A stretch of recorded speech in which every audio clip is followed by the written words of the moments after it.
Bismillahirrahmanirrahim. Alhamdulillahirabbil alamin. Wassalatu wassalamu ala asyrafil anbiya'i wal mursalin wa ala alihi wa sahbihi ajma'in. Subhanaka la ilma lana illa ma 'allamtana innaka antal alimul hakim. Rabbi shrah li sadri wa yassir li amri wahlul 'uqdatam min lisani yafqahu qawli. Ya alim 'allimna min ilmika kama tarda bihi 'anna. Ya Halim khalliqna bi khuluqil hilmi wa haqiqna bi haqa'iqil ilmi. Allahumma 'allimna ma jahilna wa zakkirna ma nassina. Allahumma yassir wa la tu'assir wa tammim bil khair. Amma ba'd. Para hadirin yang dirahmati sekalian, alhamdulillah kita syukur pada Allah kerana kita masih lagi dalam membicarakan tentang tajuk faktor-faktor yang boleh meraihkan rasa cinta Allah ataupun rasa cinta kita terhadap Allah. Dan faktor ini kita masih lagi dalam sebut faktor yang pertama yang menyebabkan kita boleh dekat dengan Allah ialah kita membaca Al-Quran, ataupun Al-Quran itu faktor yang paling utama. Dan kita masih lagi cerita tentang besarnya dan hebatnya nilai Al-Quran dalam kehidupan kita seharian, supaya kita ni sentiasa hidup dengan keadaan kitanya dengan Al-Quran. Dalam kitab Al-Bidayah wa Nihayah, kita berhenti sakat tersebut kan, di mana Imam Ibn Katsir menyebut tentang biografi Umar bin Al-Khattab radhiyallahu anhu. Cerita Ibn Katsir cerita bahawa beliau pernah sakit kerana beberapa ayat Al-Quran, sehingga kan para sahabat Ridwan radhiyallahu anhu menjenguknya. Sayyidina Umar Al-Khattab nak sebutnya pernah dia mengalami rasa sakit dalam hidup dia kerana beberapa ayat Al-Quran Karim. Ayat-ayat Al-Quran Karim itu yang dibaca itu yang menyebabkan rasa sakit dalam keadaan kerana tak dapat melaksanakannya. Kerana tak dapat melaksanakan ataupun kerana terkesan daripada ayat yang dibaca itu membawa kepada sakit badan. Sakitnya Sayyidina Umar Al-Khattab radhiyallahu anhu. Dalam sebuah riwayat dikatakan bahawa ayat yang dimaksudkan itu adalah firmanullah Ta'ala, waqifuhum innahum mas'ulun, waqifuhum innahum mas'ulun, ma lakum la tanasarun, bal humul yawman mustaslimun. Dan dalam surah As-Saffat ni Allah Subhanahu wa Ta'ala sebut waqifuhum innahum mas'ulun, dan tahanlah mereka itu di tempat di pada mahsyar itu, kerana mereka semua akan ditanya dan disoal di hadapan Allah. Sampai kena ayat ni meremang bulu roma Sayyidina Umar, senang ceritanya, ataupun sakit Sayyidina Umar, Allahu Akbar, kena tanya soalan. Ayat bila dibaca ayat ini, ma lakum la tanasarun, dan ditanya pada mereka, kenapa kamu tidak tolong menolong, la tanasarun, kenapa kamu hidup atas dunia dahulu tak nak tolong orang tu, tak nak bantu orang ni, kenapa? Dalam hidup kamu dahulu, di atas dunia dahulu, kamu fikir diri kamu je. Ma lakum la tanasarun, kenapa hidup kamu ni tak nak tolong, saling tolong menolong pada diri kamu, kamunya tak bantu-bantu.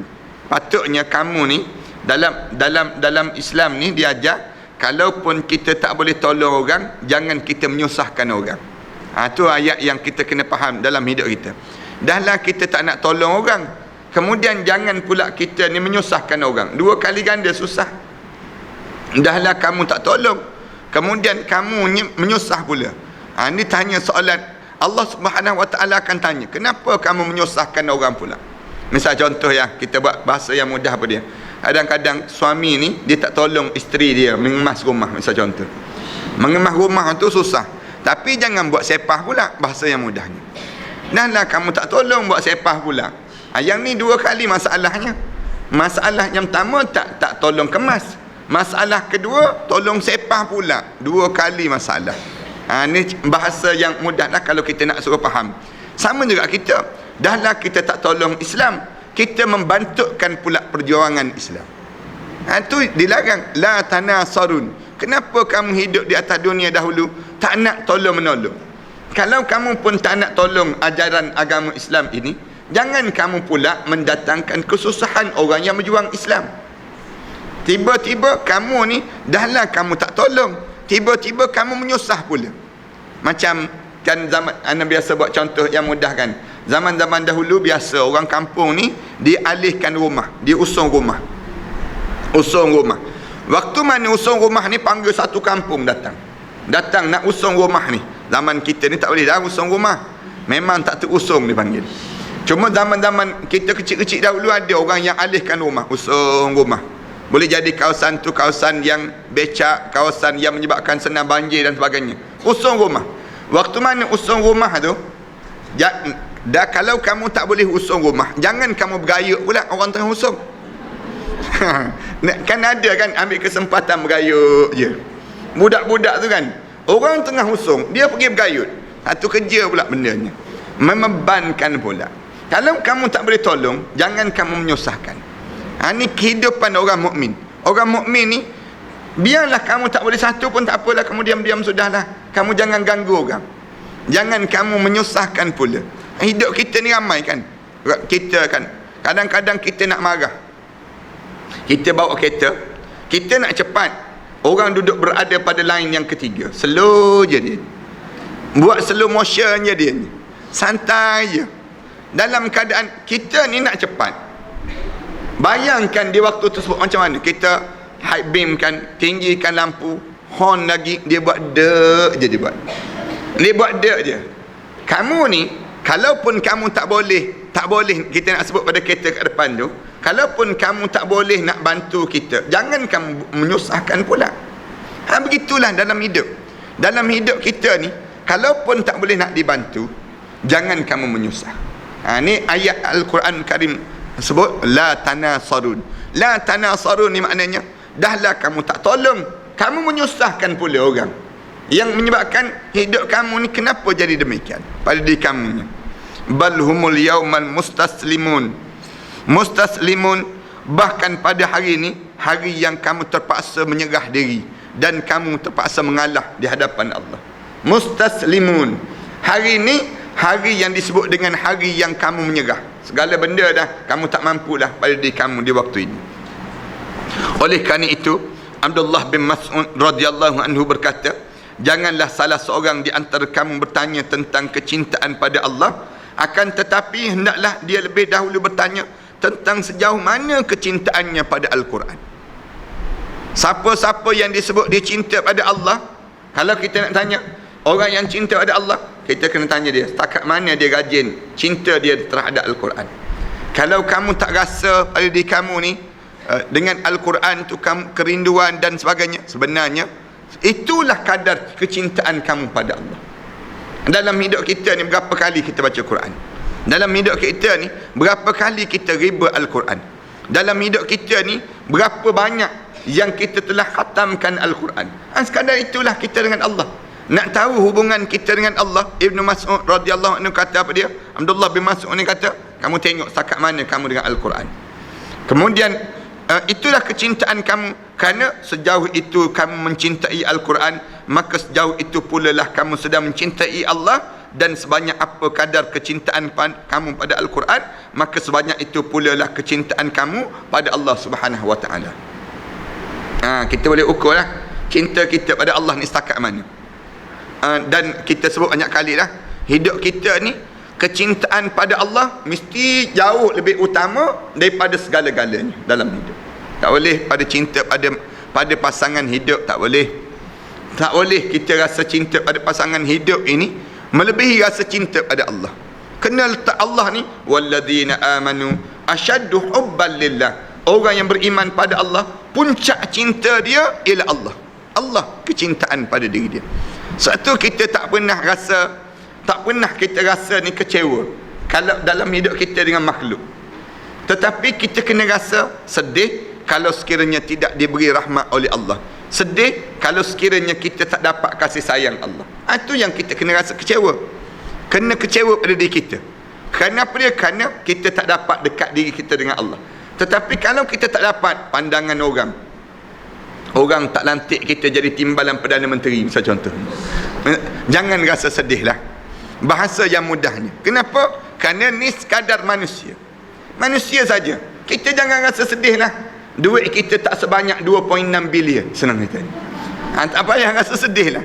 Kenapa? Kerana di waktu mana, di saat demikian, ini semua makhluk. Tetapi yang besar dalam hidup kita apa dia? Kecintaan kita pada Allah Subhanahu wa taala tu yang besar. Ada orang kan untung dalam akaun bank je ada duit 2.6 bilion. Orang tolong derma pula tu nak sebutnya untung pada diri. Kita ni tak. Tapi jangan rasa sedih. Jangan pula alah kenapalah akaun bank dia. Kenapa tidak akaun bank kita? Nak sebutnya banyak mana yang dia dapat ini sendiri. Duit derma kan biasalah dia panggil. Orang derma 2.6 bilion, tak ada lagi sejarah setakat ni. Pusat zakat pun kena malu. Pusat zakat pun dia kutip zakat yang wajib tu pun tak dapat 1 bilion. Macam manalah seorang saja dapat 2.6 bilion. Orang tolong derma. Maknanya untung dia. Dia elok berada pada pusat zakat, senang cerita. Supaya pusat zakat banyak dapat. Ni sampai 2.6 bilion ni tak mudah ni. Kalau nak keluar tiap-tiap hari 5,000 tiap-tiap hari, memerlukan 1,400 tahun baru boleh keluar. 1,400 tahun baru boleh keluar duit 5,000 sehari yang dia keluar tersebut. Duit 2.6 bilion dipanggil. Allahu Akbar. Tak peliklah dia boleh beli cincin 24 juta dia panggil. Tak peliklah dia panggil. Dia boleh beli juta-juta boleh beli. Kerana apa dia? Sampai berbilion-bilion dia panggil. Tak pernah lagi lah dalam sejarah kita ni sampai peringkat demikian. Kita tak payah rasa galat. Tak apalah, tak dapat itu. Tapi kena galat bila tak dapat Quran. Tak dapat Quran ni, bila kamu tak dapat Quran, kamu kena jadi galat. Sedih kamu. Kenapa kamu tak dapat baca Quran? Kena rasa sedih. Kenapa kamu tak dapat apa dia? Mengriba Al-Quran, kamu kena rasa sedih. Kenapa kamu tak boleh berjalan dengan Al-Quran? Kamu kena rasa sedih. Sedih yang ni kerana kamu sudah tidak dapat kecintaan di sisi Allah. Ibnu Mas'ud kata, orang yang dapat kecintaan di sisi Allah pada diri dia, di antara tanda-tandanya dia mendapat Al-Quran pada diri dia. Dapat Al-Quran tu tanda dia sedang mendapat kecintaan di sisi Allah. Kalau para hadis kan tak boleh baca Quran, para hadis kan kena usahalah untuk baca Quran. Untuk kena belajar. Malu kita dengan budak yang umur 9 tahun 30 juzuk Al-Quran. Budak 9 tahun 30 juzuk Al-Quran dia ingat. Kan budak daripada Indonesia tu kan 9 tahun je. Pada 9 tahun ke 7 tahun 30 juzuk Al-Quran dia ingat, dia hafal. Allahu Akbar. Dan yang terbaru kita berjumpa ada seorang hamba Allah, dia menghafal Quran 4 bulan 30 juzuk. 4 bulan. Kan dalam diviralkan itu macam mana menghafal Quran. Dia menghafal Quran selama lebih kurang 4 bulan 30 juzuk Al-Quran Karim. Kita 40 tahun inna anzalna qul huwallahu ahad. Sambung sikit lagi. Nak sebutnya jauhnya kita dengan benda demikian. Sayang kan? Kena banyak, kena usaha dan jangan mati. Kita ni jangan bagi mati pada kita ni selagi mana kitanya tak dapat Al-Quran Karim. Biar dapat dulu Al-Quran. Al-Quran tu menjadi satu kerinduan pada diri kita. Sampaikan ada orang yang ada seorang hamba Allah tu, dia dekat nak meninggal dunia, pemuda kan, kita tengok dia kena tembak. Bila dia kena tembak di Syria kan, dia kena tembak kat dada, dia terbaring. Orang tak boleh nak buat apa dah, memang tunggu mati je untuk dia. Dia pun baca surah Al-Mulk, Tabarakalladzi biyadihil mulk wa huwa ala kulli syai'in qadir alladzi khalaqal mauta wal hayata liyabluwakum ayyukum ahsanu amala. Dia baca surah Al-Mulk tu sampai habis surah Al-Mulk, dia pun menghadap depan Allah. Asyhadu an la ilaha illallah wa asyhadu anna Muhammadar Rasulullah. Dia menghadap depan Allah. Dia pun senyum. Dalam gambar tu senyum. Nampak gigi tu senyum sungguh, bukannya senyum buat-buat senyum tak. Nak sebutnya menghadap depan Allah, dia boleh dapat surah Al-Munjiyah. Surah Al-Mulk ni surah Al-Munjiyah. Rasulullah sallallahu alaihi wasallam sebut, siapa yang dia tidur dalam keadaan dia sudah membaca surah Al-Mulk, malam itu dia mati, dia terselamat daripada azab kubur. Surah Al-Munjiyah dipanggil. Dia boleh sampai tahap demikian. Senyum. Kita boleh tengok Allah untungnya kalau kita tempat dia. Tapi kalau boleh jangan cepat sangat, lambat sikit. Macam dia ni menghadap depan Allah dalam keadaan yang tersenyum indah. Allah nikmatnya pada diri dia. Allah jadikan demikian. Allah kan ana post dalam Facebook ana seorang ulama di Jordan yang meninggal dunia baru-baru ni kan. Senyum. Allah, kita tengok memang benda apa yang sedang berlaku pada dia. Dia nampak anu.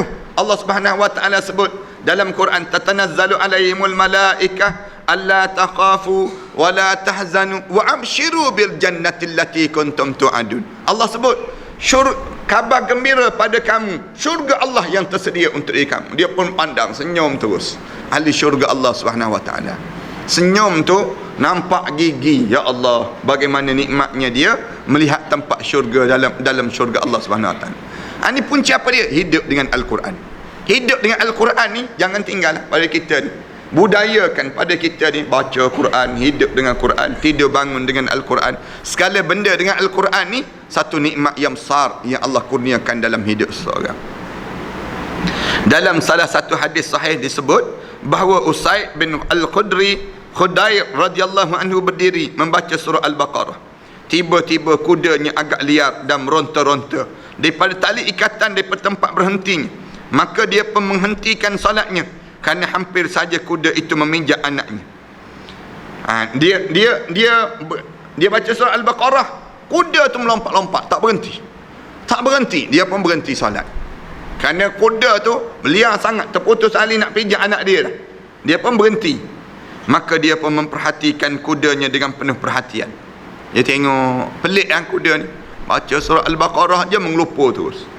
Mengelupur ni, tiba-tiba dia melihat sebuah naungan hitam yang digantung mengenai di atas kepalanya. Lalu dia memberitahukan peristiwa tersebut pada Rasulullah sallallahu alaihi wasallam. Dia tengok hitam di atas kepala. Benda apalah yang hitam? Dia pun bagus juga, berani. Kalau kita lari lintang pukang terus. Dia pun terus pergi berjumpa dengan Rasulullah. Nak cerita ada Rasulullah ni, benda apa ni pelik ni. Baca surah Al-Baqarah jadi demikian. Rasulullah sallallahu alaihi wasallam pun bersabda, apakah kamu benar-benar melihatnya? Kamu tengok ke? Hitam tu kamu tengok, nampak ke? Kata Rasulullah. Rasulullah tanya balik. Dia menjawab, ya benar ya Rasulullah. Maka Rasulullah sallallahu alaihi wasallam bersabda, demi Allah yang jiwaku dalam genggamannya, sesungguhnya malaikat alaihi salam turun untuk mendengar bacaan kamu. Waktu mana kamu baca surah Al-Baqarah tu, malaikat turun. Hitam tu malaikat lah. Malaikat yang turun mendengar bacaan kamu. Kemudian kalau kamu terus membaca sampai subuh pagi hari, maka seluruh manusia akan dapat melihat malaikat itu tanpa ada yang menghalanginya. Rasulullah sallallahu alaihi wasallam sebut. Ni cerita yang berlaku zaman Rasulullah ni. Dan kita ingatlah cerita ni. Cerita yang bagaimana hebatnya sahabat Rasulullah sallallahu alaihi wasallam baca tu sampai peringkat malaikat turun. Rasulullah kata kalau kamu terus juga baca sampai pagi esok, sampai subuh besok, kata Rasulullah, nescaya orang ramai boleh tengok malaikat-malaikat turun tanpa ada halangan lagi. Rasulullah sallallahu alaihi wasallam terkejut. Itu hebat. Kehebatan yang Allah kurniakan pada dia dalam cerita tentang mengenai perkara yang bagaimana sahabat membaca surah Al-Baqarah. Ni kelebihan lah sampai tahap demikian. Kuda-kuda mengelupur tu, dia berhenti tu, dia tengok benda apalah hitam menaungi saat yang berlaku ini sendiri. Yang ni keadaan yang berlaku lah. Dalam Rasulullah tanya, kamu tengok sendiri ke? Itu ya, katanya dia, saya tengok sendiri. Maka di waktu sebut kata Rasulullah, itulah malaikat-malaikat Allah yang sedang turun. Dan kalau kamu baca lagi, malaikat itu akan penuh. Orang ramai boleh tengok malaikat itu tanpa perantaraan lagi. Rasulullah sallallahu alaihi wasallam sebut demikian. Ana tengok dengan mata kepala ana sendiri waktu mana ana usung jenazah Tuan Guru Datuk Ni Abdul Aziz Nikmat. Tengok awan tu memang jadi gelap. Sampai dekat dengan nak sampai ke kubur tu, ana nampak sendiri awan pukul 10 pagi terang kan, patutnya terang pukul 10 pagi macam kita ni sekarang, terang menderang. Tiba-tiba waktu mana turun jenazah tu gelap je awan mengikuti. Ana sebut pada pak cik ana, cuba tengok tu awan kat atas. Dia ana sebut pada dia kata iyalah awan banyak tebal, awan hitam tu mengiringi sampailah waktu mana turun jenazah ke kubur tu, keluar sejuk macam dalam aircon. Kita rasa Allah sejuk. Lepas tu menjadi tenang balik. Berguguran daun-daun bunga-bunga yang gugur waktu mana turunkan jenazah dalam kubur ini. Wallahu alam, Allah sajalah yang tahu apa benda yang berlaku. Dan kalau berdasar pada hadis Rasulullah ini, itu malaikat yang turun, yang malaikat yang turun Rasulullah sallallahu alaihi wasallam sebut ni baca surah Al-Baqarah. Ni yang berlaku ni apa dia, wallahu alam. Tapi itulah keadaan yang sedang berlaku ni. Kita ni tak tahulah siapa yang akan mengiringi jenazah kita. Kalau kita meninggal dunia nanti, kalaulah ada orang yang soleh mengiringi jenazah kita, untung kita. Setakat ni dalam sejarah Malaysia kita ni, Allah yarham Tok Guni Abdul Aziz ni di antara orang yang paling ramai dalam sejarah di Malaysia kita yang mengiringi jenazah. Sampai 200,000 ada lebih kurang. 200,000 orang yang nak sebutnya yang datang tu tak ada bayaran, tak ada apa, sampai tutup jalan utama tu tutup. Tak boleh nak bergerak orangnya. Kerana apa, dia datang semayang masing-masing tu nak ambil manfaat untuk nak semayang jenazah orang yang soleh ini sendiri. Di Malaysia setakat ni sejarah dia panggil. Sejarah lagi lah. Lepas pada Allah yarham Ustaz Fadhino, Allah yarham Ustaz Fadhino. Kemudian ni di antara orang-orang yang Allah jadikan ditunjukkan waktu mana mati itu, orang ni dihadiri oleh jutaan manusia, ratusan ribu manusia ni datang. Tu manusia yang datang, malaikat tak kira lagi, dia panggil demikian. Ana tengok orang kafir tu diam. 5 guang ing ada, 5 kik siang ada atas masjid tu. Senyap dia baca Fatihah tu, senyap. Tak kata apa dia ni. Ana takut juga rupanya dia panggil.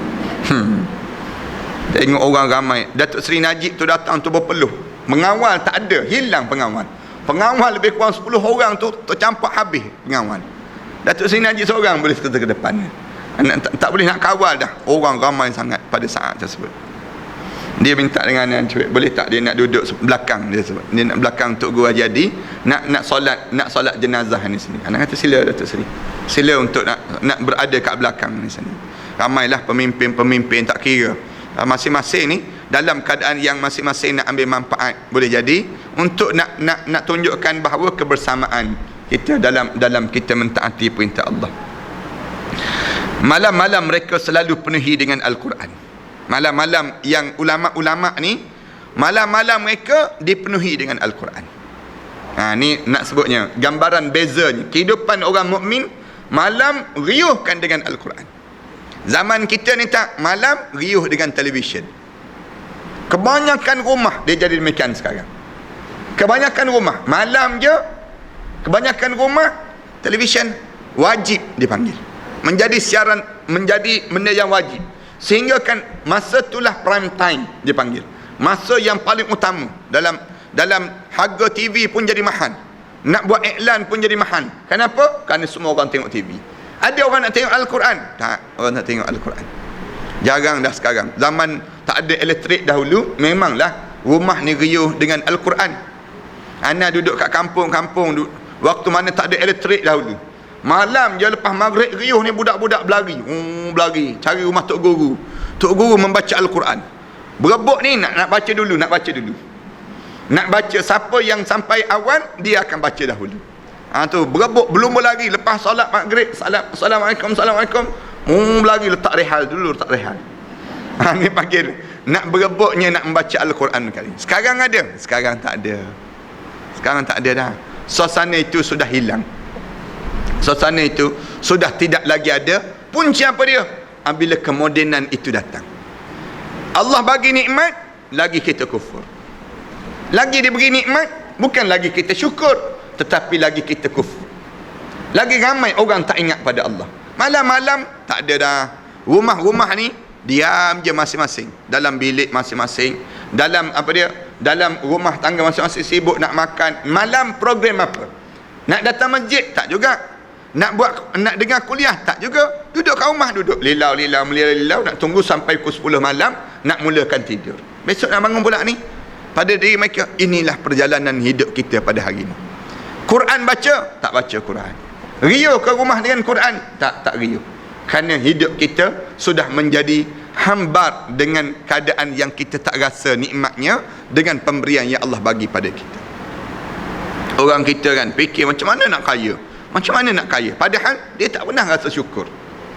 Kalau kamu syukur, macam mana kamu syukur? Kamu baca Quran lah.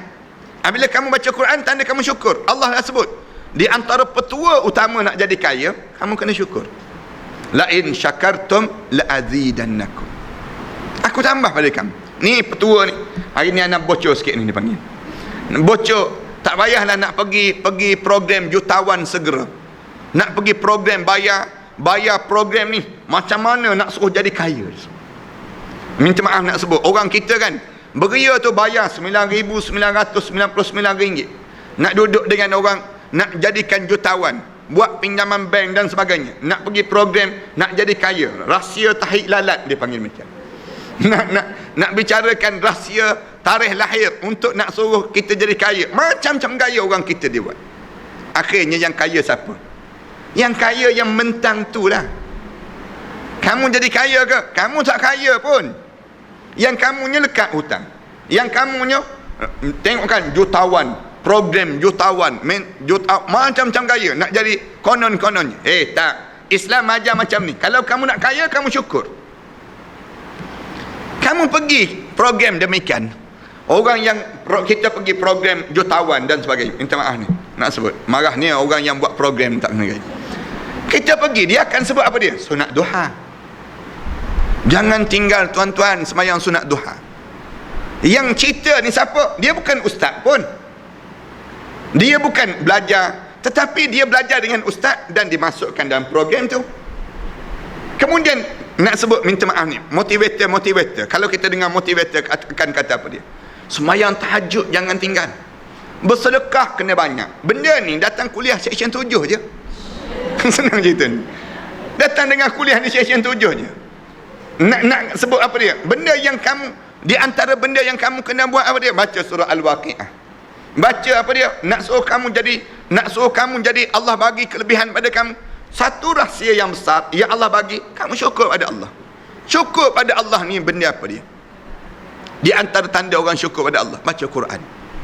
Baca Quran ni tanda orang yang syukur pada Allah. Allah tambah lagi. Kamu hidup dengan Al-Quran kan? Allahu Akbar. Ana buat contoh nama apa dia? Syekh Badik. Bukan Badik. Di Mesir. Ada seorang ulama di Mesir. Dia ni Allah bagi kekayaan pada dia. Dalam waktu mana dia ditangkap oleh Asisi, ditemui dalam laptop dia, dalam hadis dia, senarai-senarai orang miskin. Dia telah derma tiap-tiap bulan sepanjang daripada musim Dr. Mursi dahulu, dia jadi kaya. Allah jadi kaya dia. Nama apa dah? Ana dah pernah tulis dalam Facebook ana. Dia derma setiap bulan lebih kurang 66,000 orang miskin yang ditanggung. Senyap-senyap je ditanggung. Kaya, Allah bagi kayaan. Para haniskan pakai stokin Sandy tu kan. Stokin perempuan tu, Sandy tu. Yang harga lebih kurang RM10 ke RM15 tu. Yang tempat kita ni. Token tersebut Syekh Nuri. Dia token tersebut. Dia buat stokin je, kilang stokin, dia edar ke seluruh dunia. Stokin yang dia buat ini sendiri. Dia telah buat masjid. Dan dia buat masjid dan dia seorang pemurah. Bagi dan ni Toke Ar-Rajhi. Contoh yang mudah. Kaya, Allah bagi kaya pada dia. Kaya tak kaya, orang Arab yang kaya. Allah bagi kekayaan pada dia, dia buat bank. Dia tolong orang miskin dan sebagainya. Kalau ditanya pada dia, benda apa yang kamu buat yang menyebabkan kamu jadi kaya? Ni kita tak payah cerita tentang orang-orang ni, orang yang kaya dunia ni, jangan. Kita cerita tentang orang kaya mukmin, orang mukmin yang kaya. Contoh-contoh yang mudah.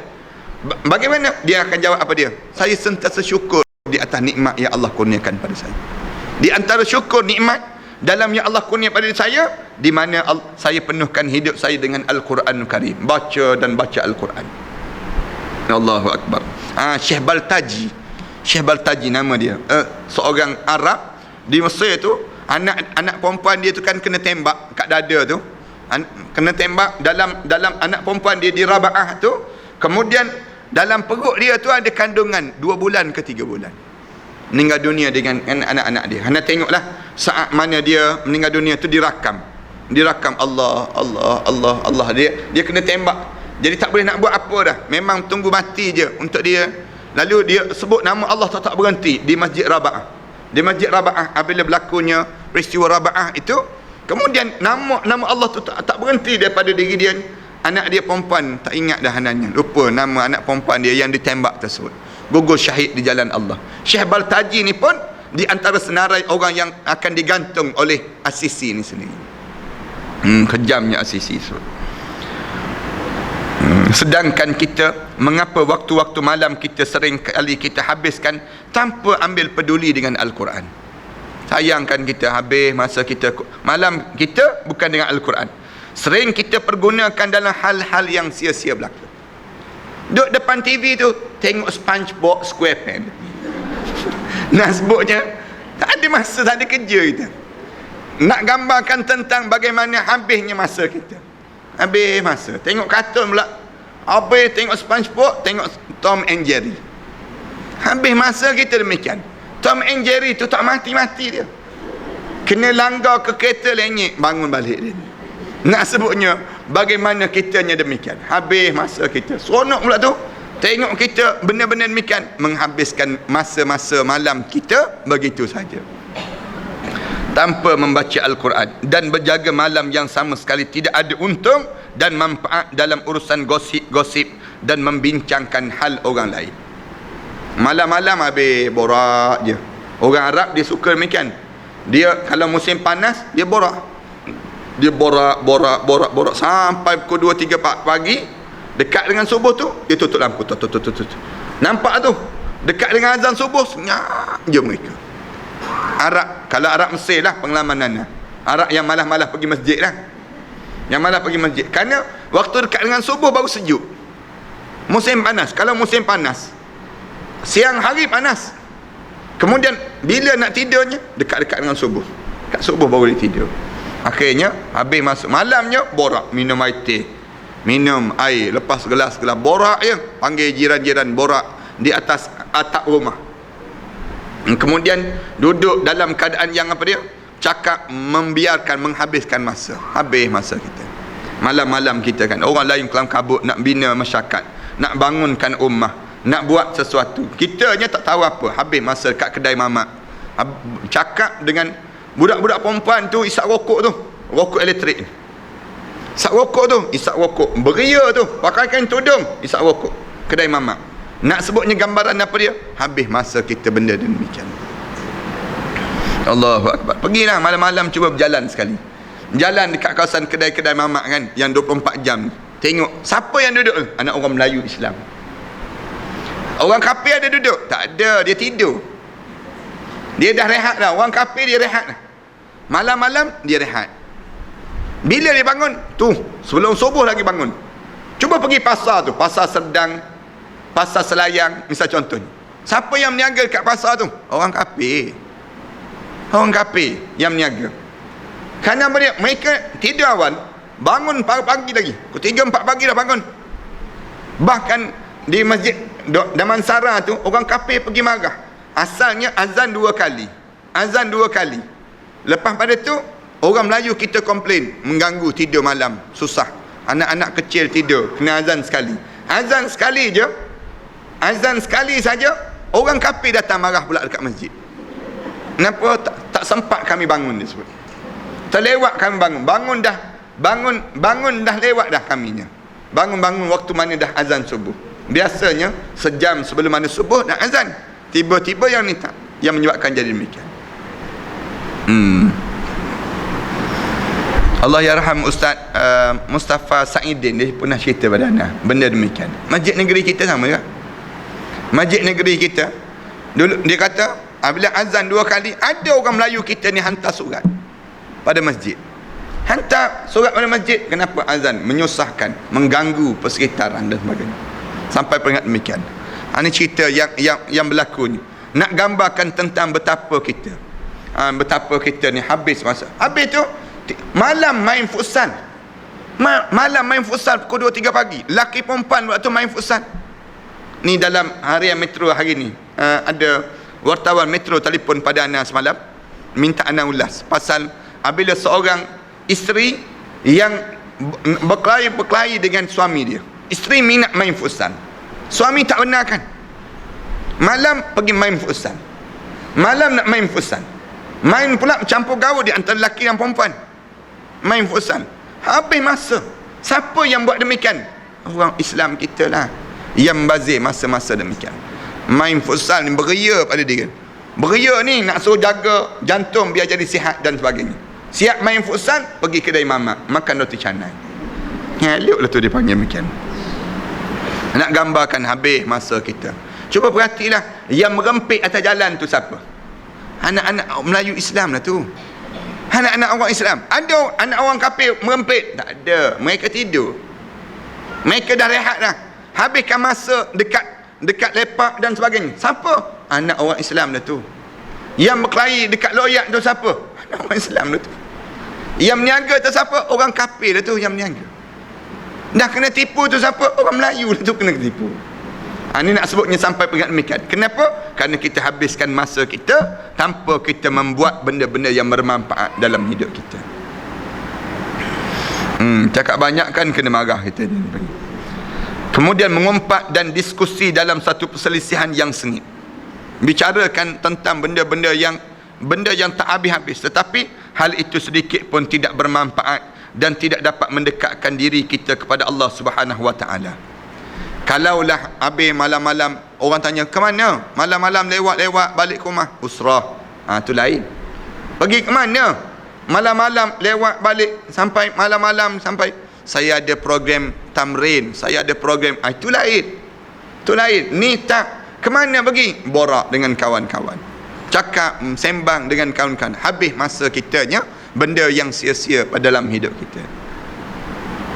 Tidak juga memberi manfaat kepada kita. Tak ada manfaat pada malam hari, baik di dunia ini maupun di akhirat kelak. Ni kawasan universiti ni, cuba tengok anak-anak kita macam mana. Anak lelaki perempuan kita macam mana. Anak-anak orang Islam kita malam tu mula jaga tahan, siapkan assignment, siapkan itu. Yang tu tak apa juga, yang borak dengan kawan-kawan.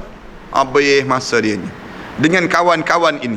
Habis masa main dan dalam keadaan minum dan sebagainya, akhirnya menjadi sia-sia pada masa yang Allah kurniakan pada kita. Maka kita pun rugi dengan semakin jauh daripada Allah, dan kita semakin jauh daripada karakteristik dan darjat para sahabat pilihan dan mulia itu di sisi Allah Subhanahu wa taala.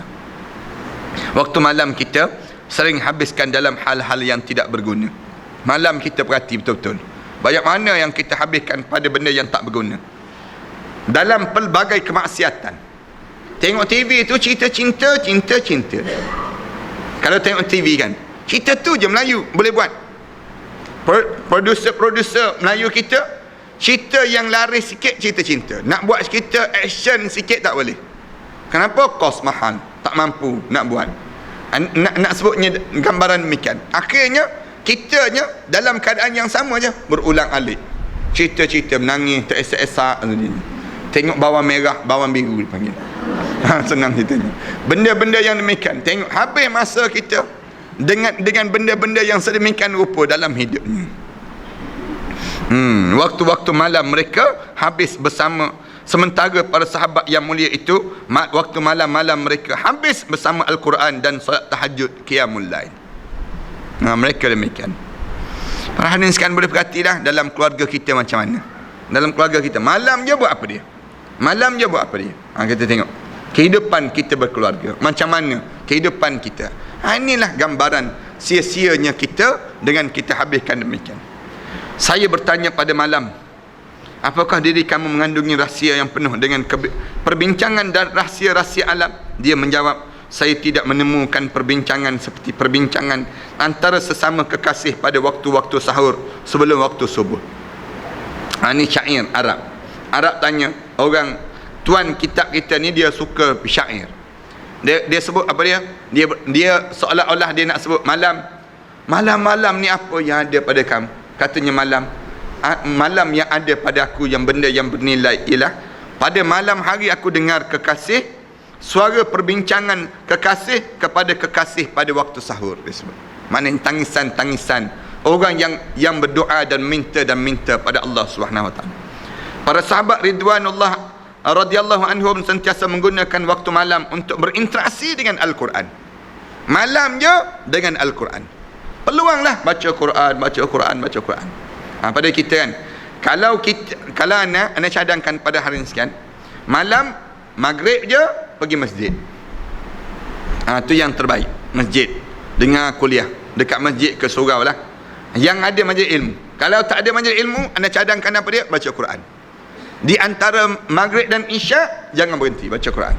Baca je Quran maghrib dan isyak. Tu kalau kita baca Quran tu habis satu juzuk tu. Habis satu juzuk. Di antara maghrib dengan isyak dapat satu juzuk. Tapi menguap banyak kali lah dia panggil. Nak dapat satu juzuk tu jamin. Maknanya kita ni akan menguap. Tapi tahanlah lawan. Kemudian lepas isyak, benda apa yang kena buat? Kalau anda cadangkan apa dia? Buat perbincangan kekeluargaan. Duduk dengan keluarga dan sebagainya. Habis tu kita tanya, nak makan bila nak makan? Makan sebelum maghrib lah. Makan sebelum maghrib. Kerana itu pun yang diamalkan oleh Rasulullah. Orang Cina kan, dia makan sebelum maghrib kan. Orang Cina. Maknanya, memang pun dalam Islam ni, suruh makan sebelum maghrib. Kalau kita nak makan malam. Itu yang terbaik. Sebab tu berlakunya yang pada diri kita, bila kita buat makan tengah malam, makan malam, yang menyebabkan apa dia? Mengganggu kepada proses ketenteraman perut, senang kita. Maknanya pada diri kita je, dalam hidup kita ni, kita kena ada pada diri kita nya keadaan apa dia? Susunan yang terbaik. Dengan masa dengan keluarga lepas isyak. Lepas isyak berbincangan dengan keluarga, kita sebut tentang ayat-ayat Allah dan sebagainya. Lepas pada itu, waktu mana pukul 10, pukul 11 malam, rehatlah. Masa untuk rehat, untuk kita bangun kembali pagi esok awal-awal untuk kita sujud pada Allah Subhanahu Wa Taala. Itu masa yang terbaik pada diri kita. Orang kita kan sukanya nak tengok TV ni, kat dapur pun ada TV. Orang kita kan nak tengok TV ni, dalam bilik pun letak TV. Dalam bilik ni nak tidur. Dan orang buat kajian orang yang letak TV dalam bilik, sukar dia tidur. Sukar dia nak lenakan tidur dia. Sebab tu jangan letak televisyen dalam bilik kita, jangan letak. Dan kita jangan jadi hamba televisyen, jangan. Pada diri kita, biar kita letak televisyen ni untuk apa dia? Dapat maklumat je, sekadar nak dapat maklumat. Tengok berita, kemudian tengok National Geographic, tengok benda yang ilmu. Ana pergi ke Jepun, ana tengok rancangan TV kat Jepun. Rancangan TV semua bermanfaat, rancangan yang baik-baik. Siaran TV di Jepun tu, dia dokumentari dia semua memberi ilmu, bagi ilmu, banyak manfaat. Rancangan kita tak ada, hiburan je. Rancangan Maharaja Lawak, lepas tu sikit lagi Mega Maharaja Lawak. Kemudian benda tersebut ada ilmu, tak ada ilmu, membodohkan lagi akal kita ada. Ni cerita benda yang demikian. Ni cakap banyak kan kena gam kita. Dah lah nak kena gam dah. Banyak kali dah nak kena gam. nak sebutnya gambaran pada diri kita nya dalam masyarakat kita, sebut sikit, sentuh sikit tak boleh lah. Menyanyi, kemudian benda-benda yang tak ada manfaat. Anda tengok rancangan TV Korea, rancangan TV Jepun, semuanya memberi dokumentari benda yang manfaat. Ilmu-ilmu dia bawa berjalan. Dia tunjuk tempat dia berjalan, bermusafir dia ni. Kemudian dia bagi ilmu banyak. Ana waktu mana pergi ke Korea, dia tunjuk rancangan TV dia pergi ke Indonesia, tanah yang keluar api di Indonesia, dan mereka masak di tanah tersebut. Gali keluar api, gali keluar api, ada di tempat di Indonesia. Kemudian mereka masak. Orang kampung tu tak perlu beli dapur lah, senang cerita ni. Kerana ada satu tempat di kawasan itu, gali keluar api. Jadi mereka masak situ, goreng ikan, mereka yang menyebabkan benda-benda ni manfaat kita dapat. Yang kita dapat yang banyak ilmu-ilmu yang kita dapat daripada perkara demikian. Malaysia kita ni tengok TV, Allah, adalah rancangan sikit yang dokumentari, tapi Tak berapa banyak benda-benda yang kita dapat daripada demikian. Jejak Rasul kita ni. Kemudian agrotech kita tengok. Rancangan-rancangan demikian. Yang tu je lah. Tapi benda-benda yang lain jarang. Mereka ni sampai peringkat meniaga. Boleh tunjuk program-program yang bermanfaat. Macam mana nak jadi kaya. Macam mana nak suruh sukses dalam hidup. Mereka ajar melalui rancangan-rancangan yang baik ini sendiri. Para sahabat Ridwanullah alaihim sentiasa menggunakan waktu malam untuk interaksi dengan Al-Quran, sementara kita sedikit daripada kitaan yang kita baca ini. Abdullah bin Abbas radhiyallahu anhuma berkata, pada suatu malam saya menginap di rumah ibu saudara saya Maimunah. Anak saudara tidur di rumah mak saudara. Ni pun jarang-jarang nak berlaku lah zaman kita ni. Anak saudara kita berapa kali datang rumah kita. Datang ziarah adalah jadi tetamu. Ada nak tidur rumah kita? Tak ada dah. Zaman kecil-kecil dahulu biasa je tidur rumah mak saudara ni. Biasa je kita. Kalau mak kita tak ada, ayah kita tak ada, pergi tidur dengan sepupu, main dengan sepupu. Ini dia panggil wujudnya keakraban. Keakraban. Zaman kita ni sepupu sama sepupu pun tak kenal. Sepupu pun tak kenal dah. Kenapa? Sibuk sangat dunia kita. Berkejaran dalam hidup. Ana tak sebut pada orang lain dah, pada keluarga ana sama juga. Sibuk kita ni kan, anak-anak ni tak kenal sepupu. Kan tak kenal mak saudara pun tak kenal. Kerana jarang sangat kita nak rapatkan mereka. Tunggu raya lah, tunggu raya baru nak jumpa kan. Kemudian sahabat ni dia tidur di rumah mak saudara dia. Dan kita pun kena amal benda demikian. Maimunah setelah selesai melaksanakan solat Isyak, Rasulullah sallallahu alaihi wasallam tiba dan masuk ke dalam rumahnya. Rasulullah sampai, Rasulullah masuk ke rumah dia. Abdullah bin Abbas ni cerita ni, rumah mak saudara dia tu isteri Rasulullah sallallahu alaihi wasallam. Rasulullah sampai. Lepas Isyak Rasulullah datang. Giliran malam-malam. Oleh kerana Rasulullah ni isteri dia ramai. Dengan tujuan nak suruh didik dan bentuk masyarakat. Cara demikian.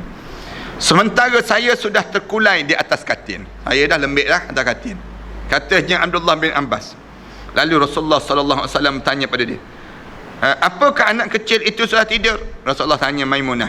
Budak kecil itu tidur dah kan? Rasulullah tanya. Maknanya anak saudara dia dah tidur dah. Sebenarnya Abdullah bin Abbas radhiyallahu anhu hanya pura-pura tidur. Dia buat-buat tidur je dia sebut. Dia nak tahu benda apa yang Rasulullah buat kat rumah ni. Sebenarnya dia belum tidur. Budak cerdik Abdullah bin Abbas ni. Ni hasil daripada doa Rasulullah ni. Rasulullah baca doa. Abbas bapa saudara Rasulullah. Dia datang menjumpa dengan Rasulullah, dia bawa Abdullah ni. Dia suruh Rasulullah, dia kata tahnik budak ni. Tolong tahnik budak ni. Rasulullah ambil kurma. Rasulullah sallallahu alaihi wasallam kunyah kurma. Rasulullah buka mulut Abdullah ni. Rasulullah ludah. Rasulullah ludah dalam mulut dia. Ludah dalam mulut dia tu. Kemudian dia telan makanan Rasulullah baca doa, Allahumma faqihu fid din wa 'allimhu ta'wil. Ya Allah, tolong faqihkan dia dalam agama kamu, ajarkan dia tentang ilmu-ilmu ta'wil. Budak ni besar Rasulullah kahwin dengan Maimunah ni mak saudara kepada Abdullah. Rasulullah menamakan budak ni nama Abdullah. Lalu lepas mana tersebut, budak ni besar, dia pergi tidur rumah Rasulullah sallallahu alaihi wasallam. Apabila dia tidur rumah Rasulullah sallallahu alaihi wasallam, kemudian dia buat pura-pura tidur. Sebenarnya dia belum tidur. Maimunah radhiyallahu anha berkata, ya, dia sudah tidur Rasulullah. Maimunah mak saudara ni kata, tidur dah tu, tak bergerak-bergerak tu, tidur tu, senang itu. Maka Rasulullah sallallahu alaihi wasallam pun menghampiri tempat tidurnya. Rasulullah pun datang dekat dengan dia. Allahu akbar, nikmat dipanggil. Rasulullah datang di tempat tidur dan menyebut nama Allah. Lalu dia berdoa kepada Allah. Kemudian Rasulullah sallallahu alaihi wasallam tidur. Rasulullah duduk dekat tempat tidur tu, Rasulullah baca doa, kemudian Rasulullah tidur. Abdullah bin Abbas radhiyallahu anhu berkata, sehingga saya mendengar suara dengkurannya, iaitu suara yang keluar daripada orang yang tertidur dengan nyenyak sekali. Tu. Rasulullah sallallahu alaihi wasallam, saya dengar suara Rasulullah dengkur. Dengkur. Macam orang yang kepenatan dalam keadaan tertidur. Tu siapa-siapa yang tidur dengkur, sunnah je bagus. Jangan marah, jangan marah. Senang ceritanya. Sebab dengar kedengaran dengkuran Rasulullah sallallahu alaihi wasallam. Jangan nak marah pada pasangan. Tidur jauh sikit disebut. Bunyi bising lah, nak tidur pun tak boleh. Tak boleh, jangan. Kerana apa dia? Memang Rasulullah sallallahu alaihi wasallam pun tidur dalam keadaan kedengaran dengkuran Rasulullah sallallahu alaihi wasallam. Kemudian Abdullah bin Abbas ni cerita, kemudian Rasulullah sallallahu alaihi wasallam bangun. Budak kecil ni dia tunggu Rasulullah buat apa dia. Nak perhati benda apa yang Rasulullah buat. Cerita dalam rumah tangga Rasulullah sallallahu alaihi wasallam. Lalu Rasulullah bangun. Lalu beliau mengelap kesan tidur daripada kedua matanya. Rasulullah sapu. Abdullah bin Abbas ni dia perhati benda apa Rasulullah buat. Rasulullah sapu mata. Sapu mata tu daripada kedua mata seraya membaca firmanullah Ta'ala, inna fi khalqis samawati wal ard wa ikhtilafil laili wan nahar la ayatin li ulil albab alladhina yazkuruna allaha qiyaman wa qu'udan wa ala junubihim wa yatafakkaruna fi khalqis samawati wal ard rabbana ma khalaqta hadha batila subhanaka faqina adzaban nar. Ni kalau kita terjaga daripada tidur malam kita baca yang ni. Buat macam Rasulullah buat. Abdullah bin Abbas cerita. Ayat yang dibaca tu sesungguhnya pada kejadian langit dan bumi. Inna fi khalqis samawati wal ard wa ikhtilafil laili wan nahar, dan peredaran malam dan juga siang. La ayatin li ulil albab, menjadi tanda-tanda bagi orang yang ada mempunyai hati. Albab. Yang macam mana orang yang ulil albab? Orang yang ulil albab ni alladzina yazkuruna Allah, yang sentiasa menyebut nama Allah, mengingati Allah dalam qiyaman, dalam keadaan dia berdiri, wa qu'udan, dalam keadaan dia duduk, wa ala junubihim, ataupun dia sedang berbaring, wa yatafakkaruna fi khalqis samawati wal ard, lalu dia berfikir melihat kejadian langit dan bumi ini, kejadian yang Allah jadikan ini. Mulut dia sentiasa sebut rabbana ma khalaqta hadza batila, maha suci Tuhan kami, Allah tak jadikan sesuatu ini dalam keadaan sia-sia. Faqina adzaban nar, subhanaka faqina adzaban nar, maha suci kamu ya Allah, jauhkanlah kami daripada azab api neraka Allah Subhanahu wa taala. Sehingga baginda sallallahu alaihi wasallam menyempurnakan bacaannya dengan 10 ayat. Dan 10 ayat baca ayat tersebut sampailah habis ayat ni. Lalu Rasulullah sallallahu alaihi wasallam berdiri. Rasulullah berdiri. Rasulullah berdiri ni kita sambung pada minggu akan datang pula lah. Benda apa yang Rasulullah buat ni kita sambung pada dia memang kena cerita bersambung baru sedap. Cerita ni biar jadi tergantung begitu. Jadi minggu depan nak tahu cerita ni kena datang balik dah. Senang cerita ni. InsyaAllah, mudah-mudahan Allah rahmati pada kita insyaAllah. Jangan kita datang, ustaz tak datang pula, tak kena gaya. Itu yang jadi masalah. Bismillahirrahmanirrahim. Alhamdulillahirabbil alamin. Wassalatu wassalamu ala rasul amin wa ala alihi wa sahbihi ajma'in. Rabbana iftah bainana wa baina qaumina bil haqq wa anta khairul fatihin. Rabbana zalamna anfusana wa illam taghfir lana wa tarhamna lanakuna minal khasirin. Rabbana wa tub alaina innaka antat tawwabur rahim. Rabbana atina fid dunya hasanah wa fil akhirati hasanah wa qina azaban nar. Sallallahu ala Muhammad wa ala alihi wa sahbihi wasallam. Alhamdulillahirabbil alamin.